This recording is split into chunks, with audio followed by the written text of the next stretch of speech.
I'm not happy about this. Hi, my name is Lacey, and welcome to my recap of episodes 35 and 36 of Love Island UK 2023 Summer.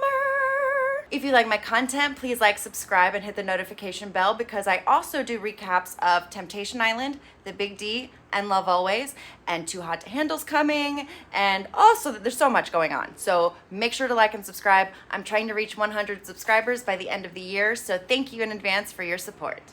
Let's get into it. Episode 35 is going to be relatively quick because it was the recoupling after Casa Amor. So I'm just going to kind of tick and hit some bullet points, but the drama mainly comes in episode 36. So at the recoupling, they're playing their a new version, even slower down, more dramatic version of Justin Timberlake's Cry Me a River. Drama! It's giving drama. Okay, so Sam is first, and he says he still has feelings for Jess, but it is possible that she found somebody else at Casa Amor, so he decides to recouple with Amber. And it was surprising it wasn't Gabby because I thought he was feeling Gabby more, but Sam's flip-floppy, so who knows what he's doing. But Sam is now recoupled with Amber. Whitney, who was single before the recoupling, comes back with Lakan, and everybody is very happy for Whitney, and Whitney has the biggest smile on her face. So Zach picks to recouple with Molly instead of sticking with Katie, who is at the other Casa Amor. I think it would be funny if she came back and did all this and then he ended up not picking her. That would have been really funny, and I would have liked to see where that happens. But predictable, and Zach picks Molly. She's happy, blah.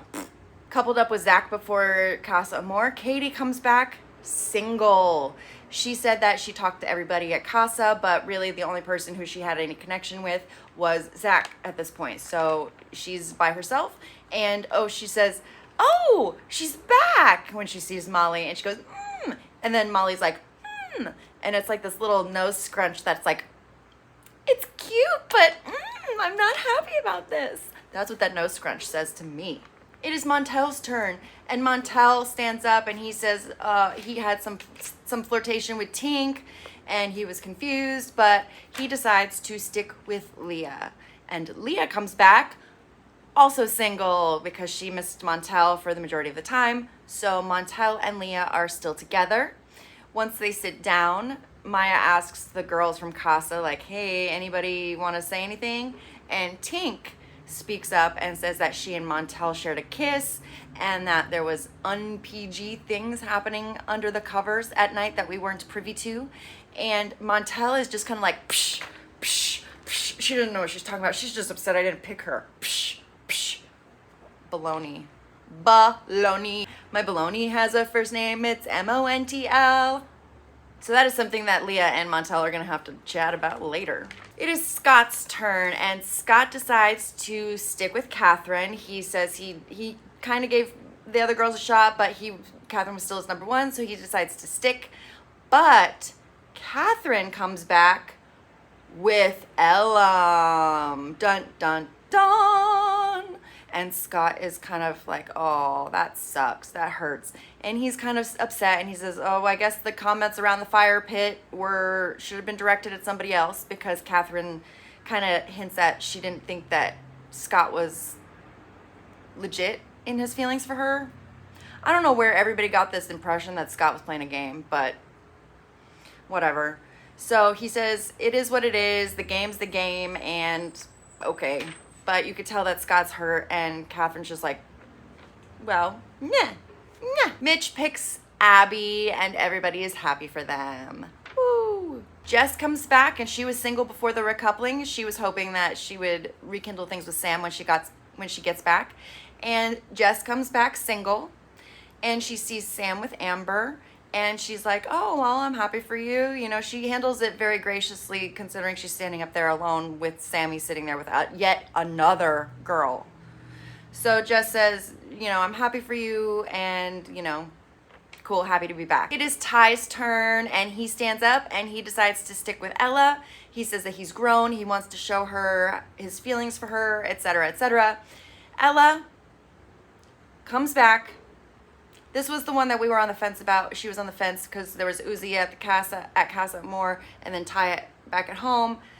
And she comes back with Uzi, and Ty's face is pissed. Everybody is shocked because Ty is standing there alone, and he's the one who said he misses the game. So it was kind of interesting that he didn't find anybody or make moves. Again, I think it's because Molly was there. I think she was chaperoning him. I think if Ty didn't have Molly there, I think he would have made moves because Zach would have made moves. But because he had somebody who wasn't making moves on like his team, he behaved himself. That's my 2 cents. Ella is shocked that Ty is standing there alone. She said, you know, like, I just, we're not closed off. I still want you, Ty, but I just wanted to talk to Uzi and see. And he's like, no, we're done. We're closed off. You know, you weren't mine. It was just my time. Ooh, them words, Ty. I mean, I don't think he's necessarily wrong because they were closed off before going to Casa. So really, Ella shouldn't have been even entertaining any ideas of anybody else. But here we are, and she brought Uzi back, and Ty is very, very hurt and angry, and walls, boop, right back up. This episode ends with Ty talking to Uzi, and he just kind of clears the air with him. He's like, it's not you, you know, we're cool, totally fine with Uzi. Ella talks to the girls, and she's like, hey, should I pull him for a chat? And they're like, no, give Ty time. And the episode ends with Ella crying about her decision that she should stand by. Oh well, I feel bad for Uzi in this situation because he's just like, oh, well, now what do I do? Moving right on to episode 36, right after the recoupling. Catherine and Scott are the first, and this is where I start to get angry. Angry at Catherine. She's upset. She says it was never easy for her to make that decision. I beg to differ. I think they said Scott who, like, first day, even before the guy showed up. I could be wrong. Scott just says, it's okay, you go with him, it's done, it is what it is. Like, you made this decision, so whatever. This is Love Island, this is what we have to do. Catherine doesn't let it go. She's like, still, I think out of guilt, she still fights and gets super defensive, and it's just like, you're not listening to me. Scott's just like, you were my first choice when I was at Casa. I obviously wasn't yours because you brought home somebody. And she's like, no, who said that? I wasn't your first.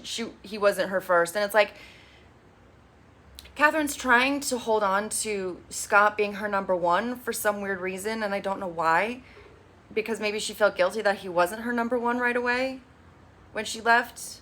I don't know. But she's holding on so tight. Like, no, it was hard for me too. It was hard for me too. And Scott's like, it clearly wasn't because you found somebody else. So go and be with that somebody else and stop being a dick to me. Catherine also says that he pulled everybody around the fire pit for himself earlier when Scott was telling everybody to stop commenting on his and Catherine's relationship. He only did that because she was crying. He did not care that people were talking about their relationship or him or whomever. He did that for her because she was crying. And now she's throwing that back in his face saying he did it for him. Bullshit. Scott leaves and says, Catherine, you enjoy your night. You enjoy this new boy. Zach and Katie touch base and they're fine. Katie understands that he was going to go for Molly. Whatever. Leah and Montel have a discussion about what happened at the fire pit and Tink and him kissing and maybe something un-PG.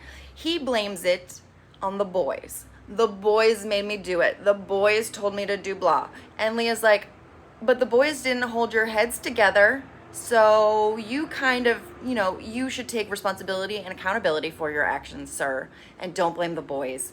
They can say stuff, but that doesn't mean you have to listen. Sam and Jess, another toxic shit show. The Sam and Jess shit show. That's hard to say. Jess and Sam shit show. That's easier. So apparently, Sam said that kissing Gabby and Amber and bringing Amber back to the villa made him realize that Jess is still his number one. Okay. Sure. Okay. He's still single. he wasn't in a couple with Jess, and so that gave him carte blanche to kiss everybody and bring everybody back, even though he and Jess are sort of having this pseudo back and forth relationship of will they, won't they. Jess buys it that he's fully into her, and it's like, no, he is not. Ella and Ty finally talk after the recoupling. It's still that same night. She's shocked that Ty was standing alone. He's shocked about Uzi and hurt that she brought him back. And she said, well, I didn't know he was going to be there. And Ty's like, we were closed off. It shouldn't have mattered one way or the other, whether he was there or not. And Ella explains that she knew Uzi before Love Island. And Ty said that almost makes it worse because they have a previous. And so is this going to continue outside? This is unfinished business. And Ty has a point. They were closed off. She shouldn't have made moves. She did. She needs to own it now. He said he's not going to hold grudges, but he's done. And she is sad. Again. Or still.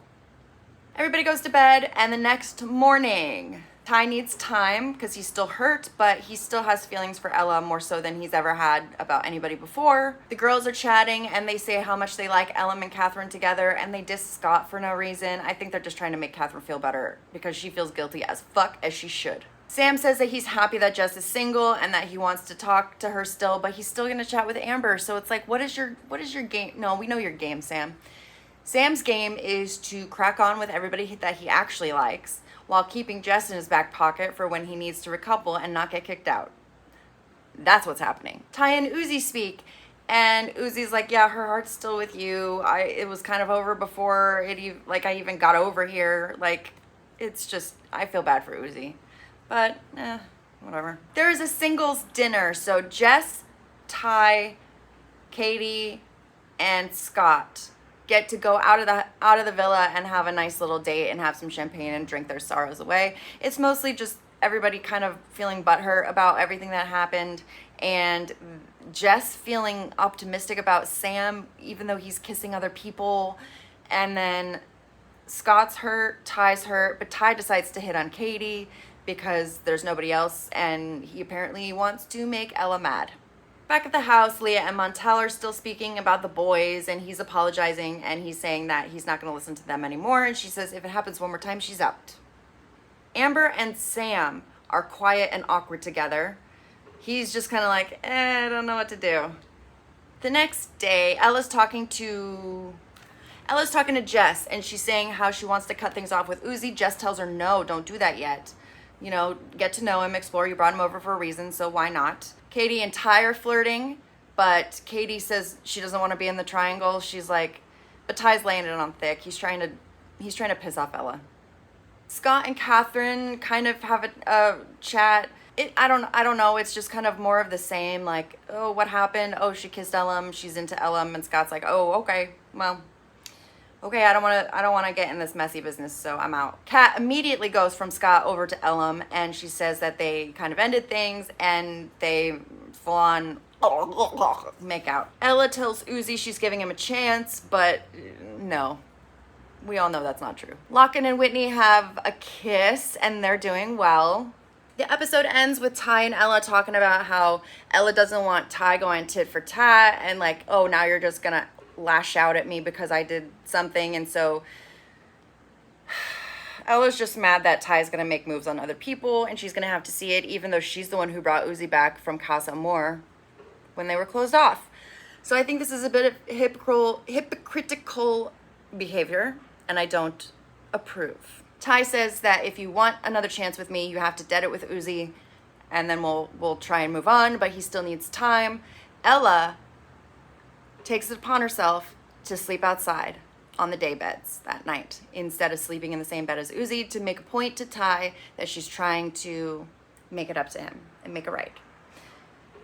That is the end of episodes 35 and 36, the recoupling and the rage that followed. What do you guys think of this episode and the recoupling and the shenanigans after? Are you buying what Sammy's selling? How about Catherine? I'm curious. What are your thoughts? So let me know down below. Please like, subscribe, hit the notification bell to see my other recaps. Thank you for watching. I will see you next time.